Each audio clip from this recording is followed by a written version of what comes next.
They kicked her out of first class, laughed at her clothes, mocked her skin.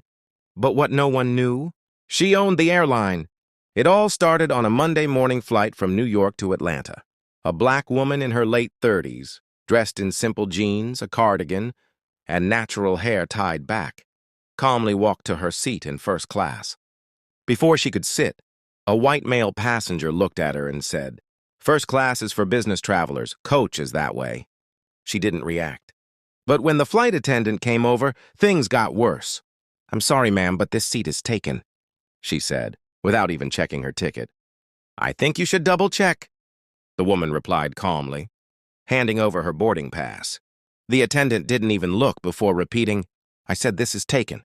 Please don't cause a scene." Passengers watched, smirking. One woman whispered, "She probably snuck in." Another laughed, "Security will handle it."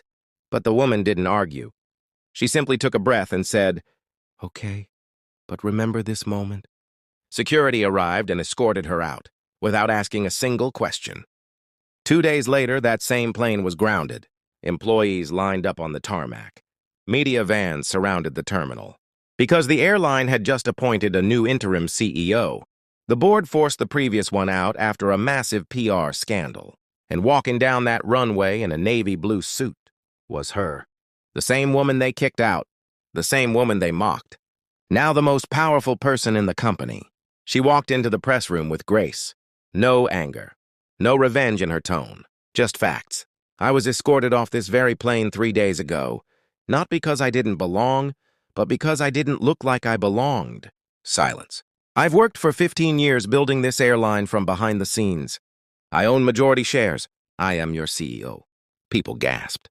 The same flight attendant who had humiliated her stood frozen in the back of the room. Reporters fired questions. "Why didn't you say anything that day?" She smiled softly. "Because sometimes silence teaches louder lessons than shouting ever could." By the end of the week, new policies were introduced. Mandatory anti-discrimination training, stricter boarding conduct, and most importantly, an internal culture review across the airline. When asked what her biggest lesson was from that moment, she simply said, "Power doesn't need to announce itself.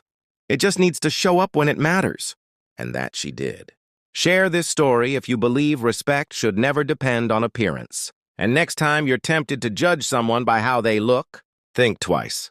They just might own the room you're standing in.